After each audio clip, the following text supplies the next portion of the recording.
Assalamualaikum warahmatullahi wabarakatuh. Perkenalkan, nama saya Krisantoro, salah satu dosen dari program studi administrasi publik Institut Ilmu Sosial dan Manajemen Setiami. Beberapa mata kuliah yang pernah saya ampu adalah pengembangan kepribadian, kepemimpinan, manajemen sumber daya manusia, pengambilan keputusan, e-government, pelayanan publik, kebijakan publik, korupsi dan anti korupsi, governance digital. Video ini dibuat untuk memenuhi salah satu persyaratan sertifikasi dosen tahun 2025, yaitu pernyataan diri dosen dalam unjuk kerja Tridharma Perguruan Tinggi. Saya akan menyampaikan dan menjelaskan mata kuliah yang sedang saya ampu di semester genap ini adalah kepemimpinan. Mata kuliah kepemimpinan memiliki bobot 3 SKS selama 1 semester. Rumpun mata kuliah antara lain teori organisasi, manajemen strategi sektor publik, dan kinerja organisasi publik. Capaian pembelajaran mata kuliah kepemimpinan: setelah mengikuti mata kuliah ini, mahasiswa diharapkan mampu memahami konsep dan filosofi kepemimpinan, menguasai perkembangan teori kepemimpinan dan pendekatan kepemimpinan, memahami fungsi dan peranan kepemimpinan, memahami penerapan gaya kepemimpinan dalam organisasi publik, memahami nilai-nilai dan moral dalam kepemimpinan, menguasai elemen-elemen kepemimpinan, serta memahami strategi dalam kepemimpinan. Proses pembelajarannya menggunakan metode hibrid. Perkuliahan dapat dilaksanakan daring dengan menggunakan Zoom Meeting, Google Meet, dan forum diskusi melalui single sign-on. Metode luring offline pembelajaran di kelas dengan presentasi, pemaparan materi, diskusi, tanya jawab, maupun sharing tentang permasalahan kepemimpinan. Mengenai poin penilaian, absen 10%, perilaku 10%, tugas 20%, UTS 25%, dan UAS 35%. Jadi total bobot 100%. Materi kepemimpinan sudah diunggah oleh tim e-learning. Mahasiswa tinggal mengunduh materi tersebut sebagai bukti kehadiran, dan saya pun memberikan materi tambahan untuk memperkaya, menambah wawasan pengetahuan kepemimpinan. Demikian informasi ini saya sampaikan mengenai mata kuliah kepemimpinan ini untuk mahasiswa program studi S1 Administrasi Publik Institut Ilmu Sosial dan Manajemen Setiami. Kemudian akan saya sampaikan proses pembelajaran offline tatap muka di kelas pada pertemuan terakhir di semester genap tahun 2025.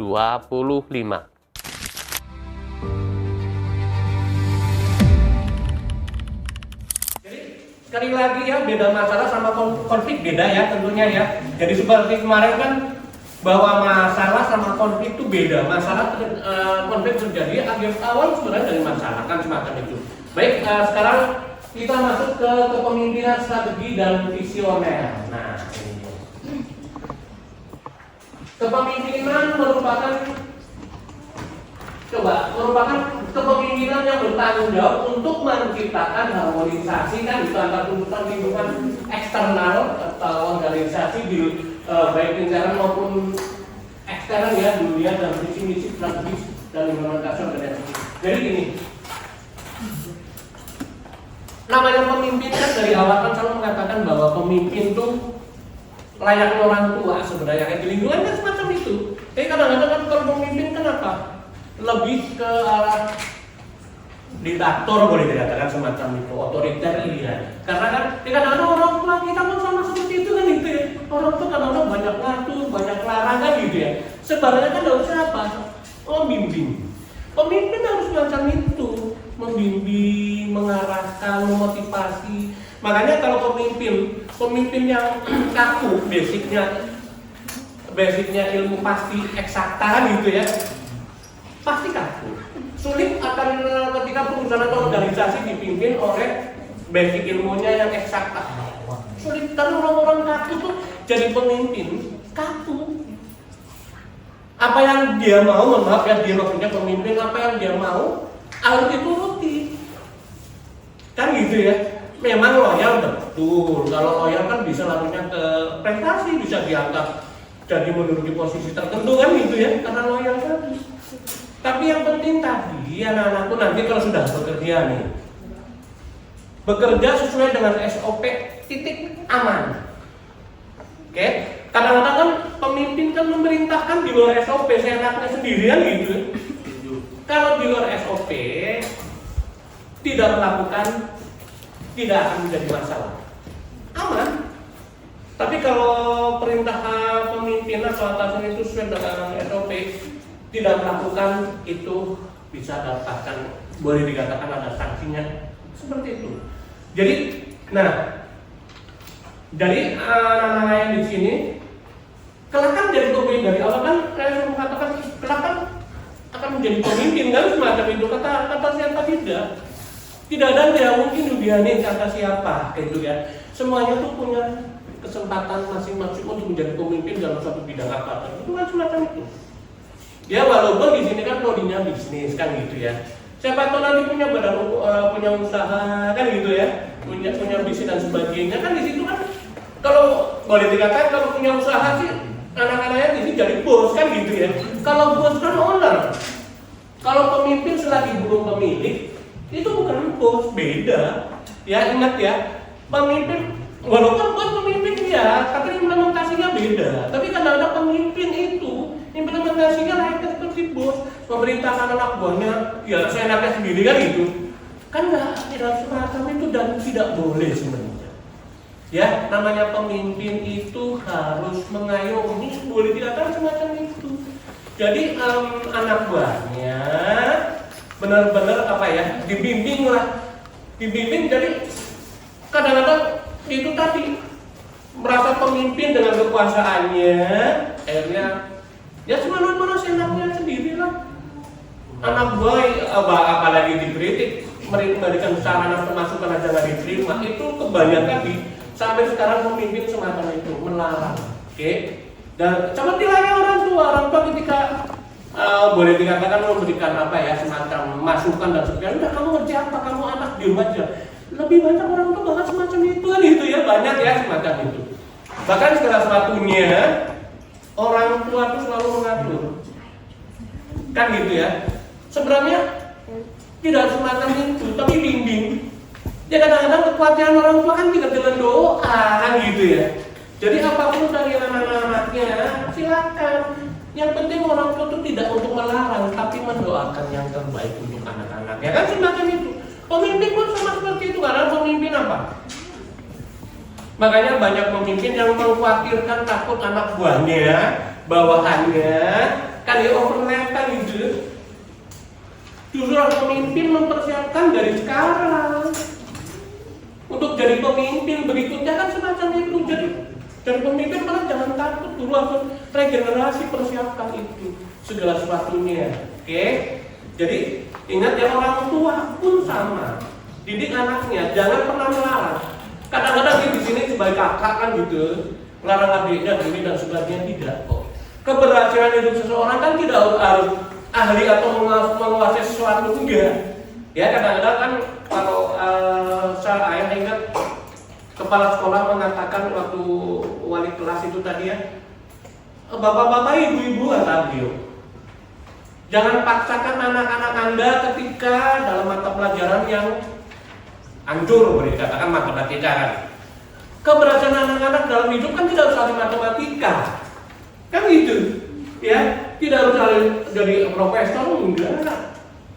Ya, segala sesuatunya tadi orang tua tuh nggak memaksakan kamu mempelajari ini, mendalami dan sebagainya, urusan ini dan sebagainya. Bahkan anak-anaknya pun ketika untuk berjodoh gitu ya, dipaksain sama orang tua harus sama ini sama itu dan sebagainya.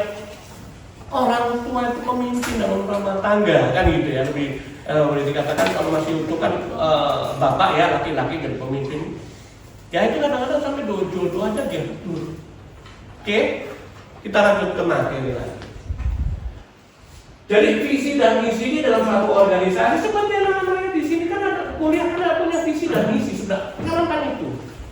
Visinya apa, misinya apa? Seperti sekarang coba kan itu kan visi sekarang kan menjadi perguruan tinggi yang unggul dan berdaya saing ya di tingkat global dengan berlandaskan nilai-nilai akhlak mulia. Nah dengan juga di sini kuliah harus punya visi dan misi kan gitu ya. Visi dan misinya seperti apa? Oke, nah kalau misinya kan menggambarkan nilai pokok atau core value, tujuan, purpose dan alasan akan eksistensi organisasi, reason for existence kan gitu ya. Ya harus menggambarkan nilai itu dari nah ini. Di sini juga harus punya target kuliahnya, usaha nanti kuliah. Kita semuanya pengennya apa? Kuliah cepat lah, kayak ya. Jadi usahakan nanti kalau nggak penting-penting banget, jangan cuti kuliah. Nunda, karena nunda sayang kan, nunda waktu kan. Kalau sampai cuti teman-temannya sudah selesai, sudah lulus, masih nerusin dan sebagainya. Buat apa? Jangan sampai cuti. Ya, usahakan terus semangat, usahakan kan gitu ya. Jangan sampai cuti kalau tidak karena terpaksa. Nah, strategi menyediakan arah yang menggunakan visi menjadi aksi merupakan dasar bagi pengembangan mekanisme spesifik untuk mendorong organisasi mencapai tujuan. Strateginya adalah niat intention implementasi melalui struktur budaya, sistem dan iklim, sistem insentif menjamin tujuan visi masa depan. Nah, dalam kuliah pun sama, seperti itu ada strategi dan gitu ya, ada langkah-langkah, ada rencana semacam itu. Bagaimana ya supaya kuliahnya nilainya bagus kan gitu ya.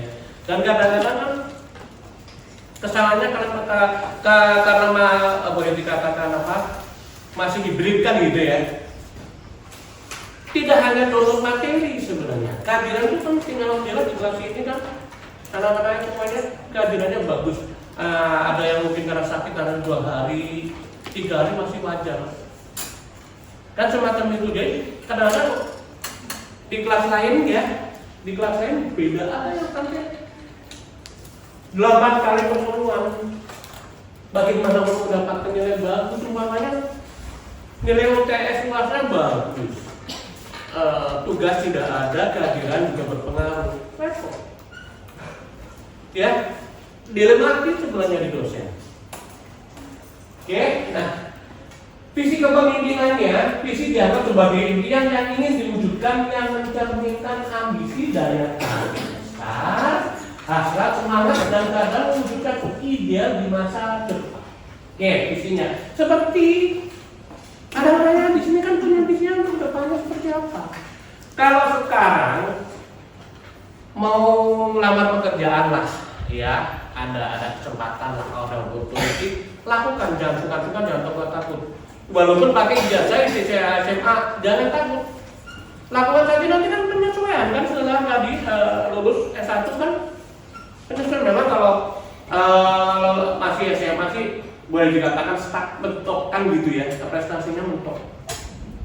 Boleh dikatakan semacam itu, tapi nanti kan setelah lulus kan udah disesuaikan sana. Visi mencerminkan wujud ideal organisasi di masa depan yang saat ini belum terwujud. Nah, seperti yang di sini kan, ya punya wujud ideal, suatu tujuan dan sebagainya belum terwujud sebenarnya. Ingin seperti apa? Kan gitu ya. Oke, yang penting dari awal saya mengatakan manusia yang paling miskin di dunia adalah orang yang tidak punya mimpi, kan gitu ya. Makanya bermimpilah. Tapi tidak hanya bermimpi, tapi ada usaha untuk meraihnya. Ya, bermimpilah, tapi ada usaha untuk meraihnya. Oke, jangan hanya sekedar bermimpi, tapi ada usaha untuk mewujudkan. mewujudkannya untuk meraih.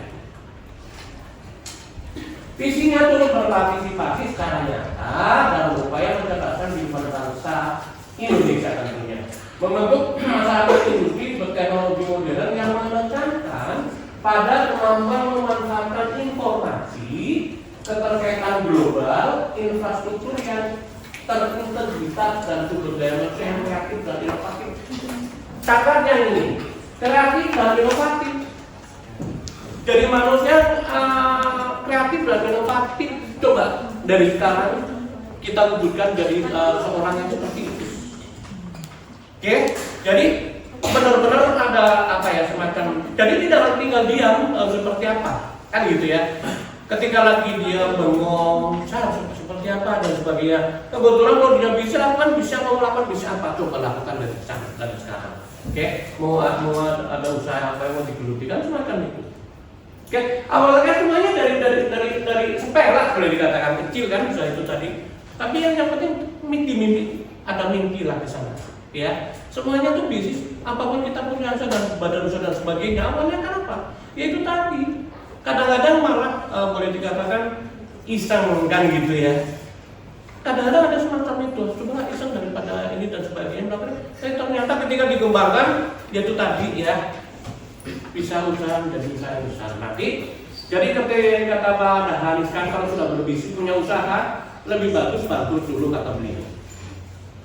Karena biasanya kita awal dari beranjak kita mau boleh dikatakan dari nol gitu ya, dari nol tidak langsung sukses kan itu biasa dari berakit-rakit ke hulu lah kasarnya semacam itu. Jadi ketika kita punya usaha lebih maju-majunya bagus tidak kaget. Ketika orang itu lagi beliau sampai mengatakan mendingan kalau sekarang Anda kata beliau waktu wisuda Setiami ya jadi pebisnis yang berhasil mendingan sekarang bangkrut dulu deh katanya begitu semacam itu. Jadi ketika bangkrut kan merasakan tadi nggak kaget, makanya contoh nyata kan kenapa dalam menjalin hubungan kelak nanti menjadi pasangan suami istri lebih kan pacaran dulu kan gitu ya. Kadang itu lebih mengenal pasangannya sebenarnya. Walaupun tidak Islam tidak mengajarkan untuk pacaran kan ta'aruf kan adanya kan semacam itu. Tapi dari pacaran itu saling mengenalkan semacam itu tidak kaget ketika ketemu tiap hari ketemu kan gitu ya dari hal-hal yang tidak bagus tidak kaget di sana. Ya sama ketika kita jadi pemimpin peduli dan care perhatian. Jangan cuek apa dan sebagainya ketika melakukan kesalahan baru memberikan sanksi dan sebagainya. Tapi ketika terjadi sesuatu nggak peduli diem, itu salah. Itu yang layak orang tua perhatian kasih sayang berikan kan gitu ya. Sebagai pemimpin juga care peduli anak buahnya. Tujuannya untuk apa? Supaya organisasi apa? Menjadi tim yang solid kan gitu ya. Jadi ketika ada mata rantai kan gitu ya, ada mata rantai yang lemah akan berpengaruh ke mata rantai yang lain dalam arti ikatan itu akan rapuh. Jadi bagaimana pemimpin dengan perhatiannya di situ tanyakan ada pendekatan kenapa, ada apa? Mungkin pekerjanya lagi malas dan sebagainya. Ada pendekatan coba bicarakan dulu antar personal ya secara pribadi tanya. Oke, tapi ketika tadi ada melakukan kesalahan dan sebagainya langsung bereaksi dan pemimpinnya tidak semacam itu. Oke, segala sesuatunya di dalam hidup manusia apa yang dilakukan pasti ada alasan. Ya, pasti ada alasannya. Kenapa kuliahnya malas? Pasti ada sebab, ada sebab dan akibat sebenarnya. Ada sesuatu ada di dalam dirinya. Jadi kayak orang tua tanyakan kenapa malas kuliah, kenapa dan sebagainya, nilainya jelek dan sebagainya. Seperti tadi dalam suatu kepemimpinan tanyakan, jangan diem aja, perhatian. Ya, ada sesuatu barangkali mungkin mau menyampaikan nggak enak, makanya saya kan selalu apa terbuka dengan pendekatan barangkali ada sesuatu kan bisa ngobrol, bisa sharing karena kita itu tidak sendirian gitu ya. Jadi ketika ya itu tadi makanya kalau pemimpin yang ilmu basicnya ilmu pasti akan kaku sulit. Ya, jadilah manusia yang luwes. Enggak gitu ya, makanya kita ambil contoh ketika seperti orang marketing lah, kan gitu saya ulang lagi. Orang marketing akan lebih cenderung berhasil dalam bentuk pemimpinannya. Itu karena apa? Dari ilmu sosial. Orang marketing kan harus pintar apa nih bergaul ya, pintar ngomong dan sebagainya. Luas. Beda kita ambil contoh orang keuangan biasa berhadapan dengan dana angka kan gitu ya. Untuk sulit bercanda tuh ya boleh dikatakan kaku, sulit. Kalau orang marketing kan tidak semacam itu. Makanya dari awal mengatakan dari pemimpin yang luas. Apalagi dari pemimpin baik lahir dan batin dah. Tidak ada pemimpin sih dari manusia baik lahir dan batin. Dan hanya casingnya saja seperti pemimpin merasa dari seorang pemimpin kan gitu. Mengandalkan itu tadi casingnya kan dari pejabat, punya kekuasaan. Tapi dalamnya tidak bagus. Orang hormat hanya sekedar di depan. Di belakang dia bersumpah serapah, bahkan tidak menginginkan dia ada di lingkungan dalam satu kelompok itu, dalam organisasi itu, dalam perusahaan itu. Pengennya empat pil kan adanya semacam itu. Usahakan kita jadi manusia itu bisa masuk dalam suatu lingkungan, benar-benar diharapkan keberadaannya. Itu salah satunya pemimpin. Kadang-kadang seperti guru kan dulu waktu SD, SMP, SMA, kalau guru-guru yang killer dan sebagainya kan gitu ya, malas kan gitu. Mungkin kan di sini kalau dosen mudah-mudahan juga ada seperti itu. Ya, jadi benar-benar nyaman gitu ya, membawa keberadaannya itu orang merasa nyaman kan gitu ya, harus seperti itu. Ya, di sini juga teman-teman juga dalam lingkungan ini kelas buat situasi yang nyaman. Oke, ya, ketika ada terjadi sesuatu dan sebagainya, segera selesaikan ketika memang akan menimbulkan boleh dikatakan kerenggangan, kehancuran hubungan. Ya, silaturahminya kurang, akhirnya harmonisasinya kurang, segera diperbaiki. Pemimpin harus melakukan itu ketika dari mata rantai yang lemah harus segera perbaiki supaya tadi mata rantai yang lemah kan kuat lagi, kokoh lagi kan gitu ya. Jadi karena mata rantai keadaan lemah itu kan ada apa? Tidak akan menjadi tim yang solid dalam satu hubungan kerja itu tadi kan. Ya, seperti kemarin kalau sudah salah kita mengenai supaya benar-benar membentuk tim yang solid kan semacam itu. Nah, bagaimana membentuk tim yang solid? Itu salah satunya ada kedekatan segala sesuatunya, cair boleh dikatakan semacam itu. Jadi ada segala sesuatunya, berani mau menyampaikan segala sesuatu yang perlu disampaikan. Dan selalu mengatakan gini, jangan pernah takut, sungkan atau segan dan sebagainya dalam forum resmi. Mau menyampaikan saran pendapat bahkan kritikan langsung sampaikan ketika dalam forum resmi. Titik. Orang-orang kita kan banyak kan ngomong banyak di belakang, buat apa? Ya rasa musuh di belakang yang manajemen konflik yang mengirim opini publik tentang apapun dan sebagainya. Jangan seperti itu, tidak untuk seperti itu. Jadi lakukan dalam forum resmi, marah-marah mempertahankan pendapatnya, disertasinya lakukan, kasarnya semacam itu tadi. Tapi ketika tidak disetujui oleh forum, kita harus menerima. Ya, keputusan diambil berdasarkan suara terbanyak. Ya, jangan kesel dibawa keluar, ada marah-marah di forum dan sebagainya. Tidak seperti itu. Sebagai pernah mencontohkan kan seorang petinju coba di dalam ring menjatuhkan lawan, bahkan ingin membunuhnya lah acara semacam itu. Di dalam ring. Setelah kalau saya sudah berpelukan lagi berantem di belakang di luar ring kan enggak. Selesai clear. Jadilah kita semacam itu profesional. Ya, harus bisa membedakan dalam situasi seperti apa, kan semacam itu. Ya, makanya nanti seperti yang pernah disampaikan, ya harus ada bisa membedakan dalam situasi yang mana. Seperti yang ngambil contoh ketika minum beban 5 kilo, jangan dibawa kemana-mana kan gitu ya. Kalau beban 5 kilo dibawa kemana-mana kan jadi besar, lama akan jadi berat, berkintal-kintal iya. Umpamanya ada masalah di kampus jangan dibawa keluar, sampai ke rumah atau berteman bertetangga kan gitu ya. Ya umpamanya 5 kilo awal menganggap karena di kampus umpamanya, supaya dapat masalah di kampus, jangan dibawa keluar, tinggalkan dulu masalah di situ, di sini, atau yang beban 5 kilo tinggalkan dulu, jangan dipikul kemana-mana, akan menambah beban 5 kilo itu jadi berjuta-juta. Ya tadi umpamanya contoh masalah di kampus juga keluar, berteman juga ada berpengaruh kan. Kesenggol dikit, marah-marah dan sebagainya, atau bawa ke keluarga dan apa tadi kan? Soal yang tadi 5 kilo dari berkintal-kintal, yang masalah yang tadi kecil, ada menambahkan masalah makin besar. Ya, jadi ketika datang lagi selesaikan masalah tadi. Di mana tadi benda atau barang itu diangkat atau dipikul. Benar di mana mendapatkan masalah awal itu selesaikan di situ. Jangan dibawa kemana malah berimbas apa masalah makin besar, makin menambah masalah dia. Oke, ya jadi ada masalah namanya di keluarga sama pacarnya dan sebagainya. Jangan dibawa ketika ada di mana, jangan nanti bisain aja, nanti bisa harus bisa menyesuaikan saya lagi ada di mana nih.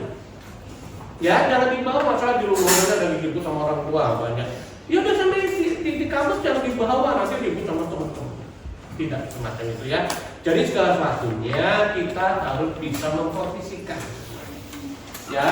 Jadi jangan selalu disangkut pautan lagi dan sebagainya itu tidak bisa membedakan, ya. Jadi lagi ribut masalah pacar dibawa ke sini umpamanya ribut dia sama teman-temannya bawa masalah kan semacam itu.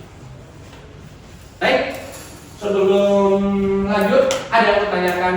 Ayo silakan. Ada yang mau ditanyakan? Saya ingin bertanya. Yuk silakan. Jika dalam sebuah keadaan nih, misalkan dalam sebuah keadaan di organisasi kan ya ada keadaan darurat. Nah di organisasi ini kudu dipilih salah satu dari 4 anggota jadi pemimpin gitu. Dan keadaan darurat itu yang terpilih ini dia nggak ada basic untuk jadi pemimpin itu, walaupun dia setiap jadi anggota rajin gitu ya menjalankan di organisasi itu. Tapi dia nggak ada basic pemimpin, yang dia pun pemula nggak tahu hal-hal tentang kepemimpinan. Menurut saya, bagaimana jalan dia untuk menjadi kepemimpinan yang strategis? Itu aja. Oke, baik. Saya juga pernah menyampaikan gini. Nanti ketika sudah bekerja, manajemen mempercayakan kita lah kata semacam itu menduduki posisi tertentu.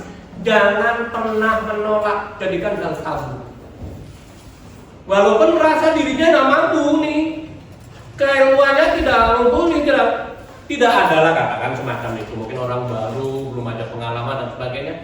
Jangan pernah menolak ketika dikasih kepercayaan. Ya, tetap istilahnya siap 86 tadi itu, pokoknya siap. Sampaikan saya akan berusaha tidak mengecewakan, kan gitu. Walaupun di diri kita tidak mempunyai ilmu, tadi belum pengalaman dan sebagainya. Ketika tidak itu dialognya boleh dikatakan tidak memiliki ilmu atau ilmu yang mumpuni, kan belajar itu tantangannya di sana. Untuk mengupgrade diri karena atas kepercayaan itu. Jangan Pak atau Bu, jangan saya yang lain aja. Jadikan hal yang tabu untuk menolong. Tetap harus siap laksanakan. Saya berusaha tidak akan mengecewakan. Saya berusaha tidak mengecewakan. Oke? Walaupun merasa tidak mampu, itu belajar di tantangannya di sana. Ya, jadi salah satu semacam itu. Jadi belajar itu. Kembali kepada diri kita dulu belajar dari segala sesuatunya kan itu. Segala sesuatunya kan kembali ke dalam diri kita kan gitu ya. Memimpin orang lain itu berat kita memimpin diri kita sendiri kan itu. Taklukkan dulu diri kita untuk memimpin diri kita dan semacamnya. Satu kurangnya apa? Dan belajar. Oke, ya. Jadi semacam itu ya. Jadi pokoknya tadi kembali dari diri kita banyak segala sesuatunya, tapi itu tadi dari lingkungan pun mendukung. Demikian cuplikan video pernyataan diri dosen dalam unjuk kerja Tridharma Perguruan Tinggi Institut Ilmu Sosial dan Manajemen STIAMI. Terima kasih, saya akhiri wabillahi taufiq walhidayah. Assalamualaikum warahmatullahi wabarakatuh.